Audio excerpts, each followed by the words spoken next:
नमस्कार दोस्तों, wealth sky के एक और नए इंटरेस्टिंग वीडियो में आप सभी लोगों का स्वागत है। मेरा नाम है सुधीर और बात करेंगे इस वीडियो में हम निफ्टी एंड बैंक निफ्टी के बारे में। दोनों के चार्ट को अंडरस्टैंड करेंगे, समझने की कोशिश करेंगे कल निफ्टी की एक्सपायरी होने वाली है, किस लेवल पे एक्सपायरी होगी और क्या मार्केट साइडवेज रहेगा या फिर ट्रेंडिंग होने की कोशिश करेगा, इसको हम अंडरस्टैंड करने की कोशिश करेंगे। तो जल्दी से इस वीडियो को स्टार्ट करते हैं। सबसे पहले अगर हम आज के मार्केट की बात करें तो आज सेम वैसा ही रहा जैसा कि लास्ट ट्रेडिंग सेशन था। मॉर्निंग में एक छोटा सा मूवमेंट आया नीचे ऊपर का, उसके बाद मार्केट फुल साइडवेज चला गया।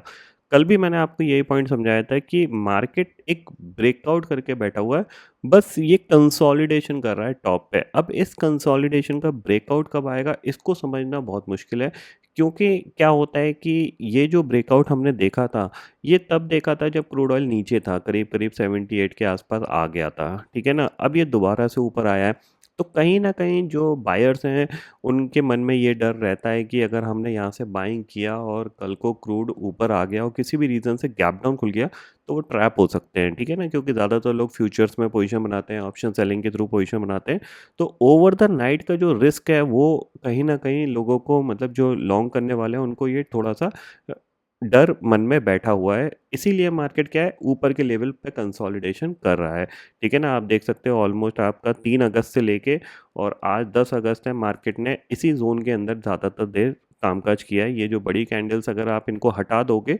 तो क्या है, यही ज़ोन मैक्सिमम दिन इसी ज़ोन के अंदर कामकाज किया है, ठीक है? दूसरी चीज़ है कि मैंने आपको हमेशा एक पॉइंट समझाया है, जिन लोगों को याद होगा, कि जो वीकली की जो फर्स्ट सीरीज़ होती है, मार्केट ज़्यादातर उस सीरीज़ की जो एक्सपायरी होती है, यानी जो फर्स्ट सीरीज़ की एक्सपायरी होती है, उसी के आसपास अगली एक्सपायरी को करने की कोशिश करता है। इससे बेनिफिट क्या मिलता है? इससे बेनिफिट मिलता है कि जो ऑप्शन सेलर्स हैं, उनको मैक्सिमम प्रॉफ़िट यहाँ पे कमाने को मिल जाता है, क्योंकि मूवमेंट अगर कराना होगा तो लास्ट सीरीज़ में करा लेंगे। अभी थोड़ा-सा मार्केट को साइडवेज़ रखते हैं ताकि उनको एक एडवांटेज मिल जाए। तो अगर आपको ध्यान है तो जो निफ्टी की जो पहली सीरीज़ एक्सपायर हुई थी फर्स्ट वीकली वाली, वो करीब 24,600 पे हुई थी, बिकॉज़ ऑफ जो कैंडल थी उसकी क्लोजिंग, ये जो कैंडल आई थी इसकी क्लोजिंग ऊपर 24,600 पे आई थी। अदरवाइज़ इसकी जो एक्सपायरी होती है वो 24,500 के आसपास होती है मेरे हिसाब से। तो प्रोविज़नल क्लोजिंग ऊपर आई थी, इसके चक्कर में इसकी एक्सपायरी 24,600 पे हुई थी। तो अभी मार्केट क्या कर रहा है, जो कल एक्सपायरी है, तो ऑलमोस्ट ये इसी के आसपास ही कामकाज करने की कोशिश कर रहा है, ताकि जो ऑप्शन सेलर हैं वो मैक्सिमम बेनिफिट उठा पाएँ। मैक्सिमम बेनिफिट कितना मिलता है?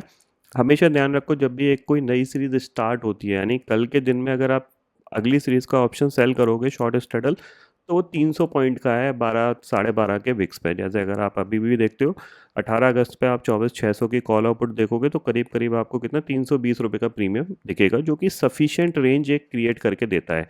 24,600 का शॉर्ट स्ट्रैडल मतलब आपका 24,300 से लेके 24,900 तक की रेंज मिल गई आपकी। इसके बीच में एक्सपायरी कहीं पे भी होती है तो प्रॉफ़िट मिलता ही मिलता है, ठीक है ना? इसके बाहर होगी तभी लॉस है। तो ऑप्शन सेलर इस चीज़ का फ़ायदा उठाते हैं ताकि उनके पास एक रेंज अच्छी है। इस पर्टिकुलर सीरीज़ की भी सेम रेंज थी, तो अभी जो ऑप्शन सेलर सेलिंग में देखोगे तो करंटली प्रीमियम कितना रह गया है, जो 300 पॉइंट का प्रीमियम था वो अगर आप अभी मैं करोगे तो करीब ₹150 के आसपास का रह गया है, तो 150 पॉइंट उनको मिल चुका है। कल जैसे ही मार्केट इसी रेंज में खुलेगा तो मेरे हिसाब से और 50 पॉइंट मिल जाएंगे, उसके बाद 100 पॉइंट रह जाएंगे। 100 पॉइंट में कहीं पे भी मार्केट क्लोज हो, चाहे 24,500 पे हो, चाहे 24,700 पे, अल्टीमेटली उनको कुछ ना कुछ प्रॉफिट मिल गया। तो ये एक एडवांटेज रहता है, और अगर आप थोड़ा सा बैक डाटा टेस्ट करोगे तो आपको अपने आप पता चल जाएगा कि ज़्यादातर जो एक्सपायरीज होती हैं वो हमेशा एक रेंज के अंदर ही रहती हैं, और वो रेंज हमेशा प्रीवियस एक्सपायरी की रेंज के आसपास रहती है। ये पॉइंट आपको थोड़ा-सा दिमाग में ज़रूर रखना चाहिए, ठीक है? अब कल के लिए क्या है, तो सिंपल व्यू है मेरा, बिल्कुल साइडवेज़ का ही व्यू है यहाँ पे। एक्सपेक्टेशंस मेरा यही है कि 24,670 के आसपास रेजिस्टेंस फेस करेगा और नीचे आपको 24,480 और 24,440 के आसपास ये सपोर्ट लेगा यहाँ पे। और जो एक्सपायरी एक्सपेक्टेशंस है वो यही है कि 24,600 से 24,500 के बीच में ही होनी चाहिए, क्योंकि जो डाटा बना हुआ है उसी डाटा के हिसाब से यहाँ पे लग रहा है, क्योंकि डाटा में ऐसा कुछ भी नहीं है कि जिससे देखा जाए कि बहुत ज़्यादा लोग इन द मनी जाके कॉल राइटिंग कर रहे हैं या फिर पुट राइटिंग कर रहे हैं। फिलहाल जो दिख रहा है वो यही है कि लेवल वाइज 24,600 पे करीब करीब 1.5 करोड़ का ओपन इंटरेस्ट है। पुट पे देखोगे तो 1,14,00,000 का ओपन इंटरेस्ट है। ठीक है, लगभग लगभग ज़्यादातर लोग 24,600 का ही शॉर्ट स्ट्रडल बेच रहे हैं। इसके बाद बाहर निकलते हो तो 24,500 की पुट पे करीब 1,16,00,000 का ओपन इंटरेस्ट है, और कॉल साइड पे भी 1,10,00,000 का ओपन इंटरेस्ट दिख रहा है। यानी ये जो 200 पॉइंट की रेंज के अंदर ही सारे ऑप्शन राइटर्स बैठे हैं। अगर आप कोशिश करोगे, देखो मान लो मार्केट को नीचे जाना है, ठीक है, तो नीचे जाने का मतलब क्या है, कॉल राइटर क्या करेगा, 24,400 या 500 की कॉल आके बेचने लगेगा। तो ऐसा कोई डाटा यहाँ पे फिलहाल दिख नहीं रहा है। सिर्फ 40 लाख ओपन इंटरेस्ट बना हुआ है, जो थोड़ा बहुत लोग शॉर्ट स्ट्रडल की रेंज को प्ले करने के लिए यहाँ पे बना के रखते हैं। अब ऊपर जाने के लिए इंपॉर्टेंट रहेगा कि सबसे पहले 24,700 पे पुट राइटिंग बढ़े। यहाँ पे भी कोई बहुत बड़ी पुट राइटिंग दिख नहीं रही है यहाँ पे। तो इसीलिए यहाँ पे जो व्यू है वो प्योरली साइडवेज का है। अब साइडवेज व्यूज़ में आप ऑप्शन सेलिंग भी कर सकते हो, और अगर आपको छोटा मोटा कोई स्कैल्पिंग करने का मौका मिले वो भी आप कर सकते हो। ठीक है। थोड़ा सा मेरे को गले की प्रॉब्लम है। गले में प्रॉब्लम क्या है, कोल्ड की वजह से गला ऐसा हो चुका है कि बोला नहीं जा रहा। 1-2 दिन और लगेंगे थोड़ा सा रिकवरी में, तो उसके बाद ही सारा कह सकते हैं एक ठीक कंफर्टेबली वीडियो बनाने की कोशिश करेंगे। ठीक है। तो निफ्टी का यहाँ पे हो गया। बैंक निफ्टी अगर आप देखोगे तो बैंक निफ्टी में सेम मॉर्निंग में थोड़ा सा ऊपर गया यहाँ पे इमीडिएटली सेलिंग आई, उसके बाद ये साइडवेज चला गया। हालांकि देखा जाए तो टॉप से इसमें जो गिरावट आई थी 300 पॉइंट के आसपास ऑन स्क्रीन आ गई थी। अगर आपने इमीडिएटली सेल कर दिया होगा तो आपको यहाँ पे कह सकते हैं 100 से 150 पॉइंट कमाने को मिल चुके होंगे। ठीक है ना, आप देख सकते हैं यहाँ पे करीब 57,900 से 57,500, ऑलमोस्ट 350 पॉइंट के आसपास की यहाँ पे गिरावट देखें। उसके बाद ये साइडवेज चला गया। तो वही चीज़ है, अगर आपको ऑप्शन बाइंग में इस टाइम पैसा बनाना है तो सिंपल सा व्यू रखना है आपको, कि आपको पूरे दिन नहीं बैठना है।